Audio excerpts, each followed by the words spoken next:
Manchester United is expected to sign a top player in this January transfer window, but plans have changed concerning the defensive department following the rejuvenation of Harry Maguire. Welcome to the United Sport. My name is Webb. Here is some truthful information about what's going on at Man United. I've been getting lots of questions from people about Victor Gyökeres and whether Man United are signing him this January or in the summer. Now, I cannot rule out the possibility of Gyökeres joining United in the summer, but in January, highly unlikely, honestly. It's highly unlikely that it will happen. But here is what I'm here to tell you about what's going on in terms of United and transfers. Now, first of all, we know that clubs are now beginning to act. Arsenal guys have reportedly moved so many steps and got advanced into their bid to sign Martin Zubimendi from Real Sociedad. This has been confirmed by Fabrizio as well.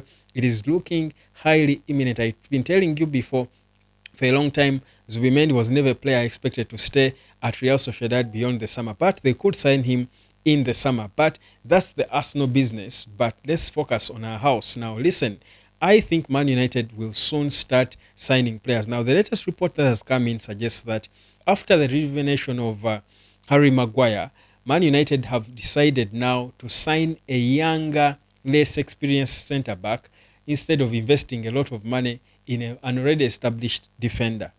And this, I think, for me, is not a surprise. If you look at the backline of Man United currently, honestly, it's not really the biggest of problems at Man United. You look at it and you're seeing improvements in every department, but there is a bit of depth in it as well, in every a facet of the backline.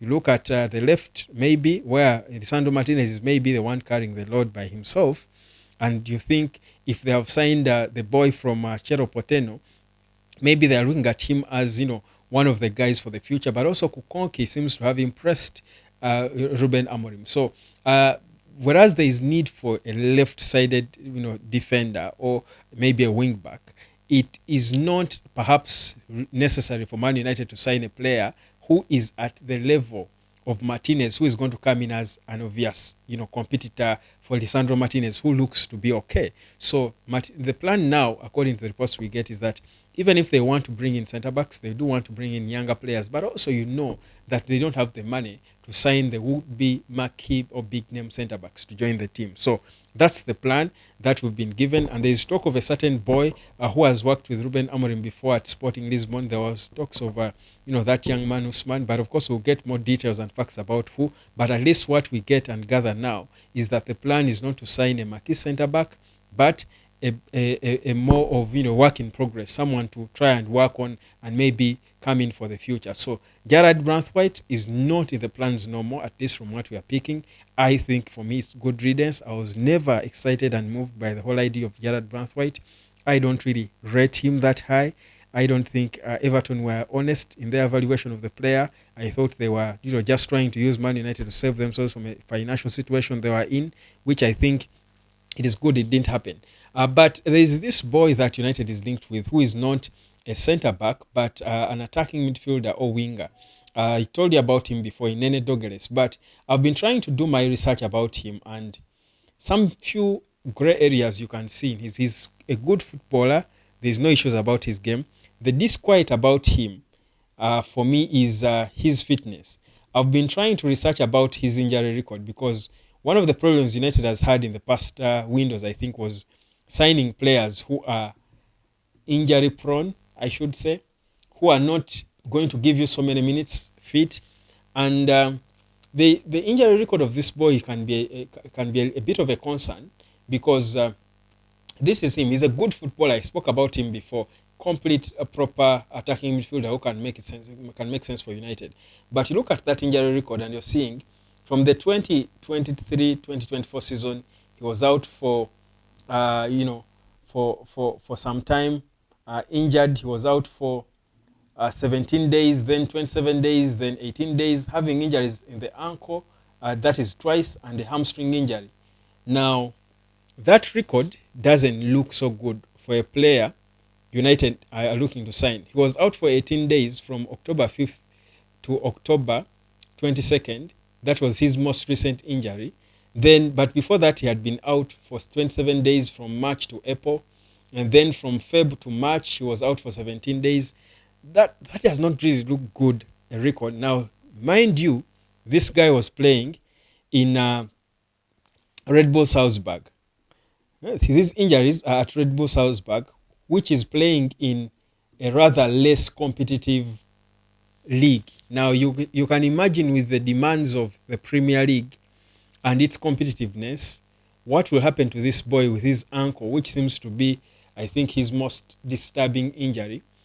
And of course, pulling the hamstring. I mean, wouldn't it recur? If I think the United doctors, who we've always been uncertain of, can really get that right and ensure that they are bringing a player who is not injury prone, I honestly think he could be a good opportunity because United view him as a cheap option on the market, not a lot of competition for him, because the direction United are looking to take is to go sign players who are young and bring them in to develop with Man United and trust Ruben Amorim to get the best out of them. So that's a bit of what's happening. I think for me, it's not a bad thing. I think it's a good thing. It's just that we do want to correct all the wrongs that were done before, bring in players who are fit.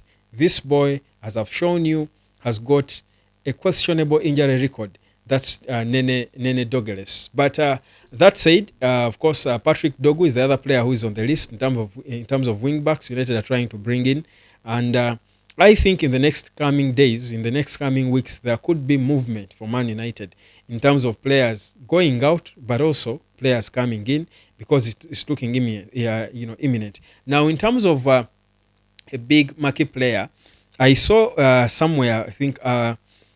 Fabrizio Romano seemed to suggest that United could sign a top player in this Jan, one top player, and it did not, of course, clear whether it would be a buy or a loan signing. But he seems to feel that United could be able to get some marquee player in, but that would all depend on whether a marquee player leaves. Now, when you talk marquee players, you're talking first of all top earners like Casemiro, but you're also talking players who will bring in good money. Now, if Man United sell Alejandro Garnacho, trust me, they will certainly bring in someone marquee. They will probably bring in someone marquee because you don't lose Marcus Rashford, you lose Garnacho, and you don't replace them with anyone close to them. So there is every chance and possibility that if such a departure happens, Man United, imagine if you sell Garnacho and let go of Rashford and Casemiro, who are two of the topmost earners, you've got good money for Garnacho, then you can't be able to create space for a decent wage of about 120 because any marquee player United would bring in now, I think, would earn nothing more than £120,000 per week, or maybe £150,000 per week to be more tops. So that is more than half what Casemiro or Rashford have been earning. So if they bring in that one signing, it could make sense. It could be now in Jan, it could be in the summer, because now these are the two transfer windows to play around with. Remember, they're just about 6 months apart or 8 months apart. So the plans now are not just for the January transfer window. They are also for the summer transfer window. You can hear, like I've told you, Arsenal signings will be Mendy for the summer, and they're doing that business now. So teams are getting their work and their business done because the teams do want to have a calm summer, because if you sort things now, there will be less pressure and panic in the summer. But also, right now, if you move and go into an agreement, you can get a player for way cheaper than you would if you wait for the summer when there is all these clubs interested. Now, you can imagine for Arsenal, they are getting Zubimendi without Liverpool coming in. Because yet Zubimendi in the last summer was wanted and touted by Liverpool. So it's a smart way of working. You get your business done early so that when the time comes, the inflation and and all that, you have to factor all that in and work smart during the transfer window. Now, people are seeming to think and believe that Gyökeres could be that top player Man United might bring in, probably in the summer. It's not ruled out, guys. I keep reminding you that Ruben Amorim said he will not touch sporting players in Jan. He did not rule out the summer. He said we shall see what will happen in the summer. But in football, people say this and do the other. If United get the window, the avenue, you can never know. They could shock you and land Gyökeres, because the thing is, with the way Ruben Amorim is playing, he needs goals, and certainly the one striker that he knows will guarantee him goals in his system is Victor Gyökeres. So we cannot completely rule that out. So it's going to be an interesting next days for Man United. You might want to turn on your notification bell because things are going to be moving so fast. So United will be first looking to bring in the youngins, but then maybe that one marquee guy could come in late as a shock. If it's not this Jan, could be in the summer. Who will it be? Your guess for now can only be as good as mine. My name is Webb. Welcome to the United of Sport. If you're new here, subscribe and I'll catch you later. Cheers.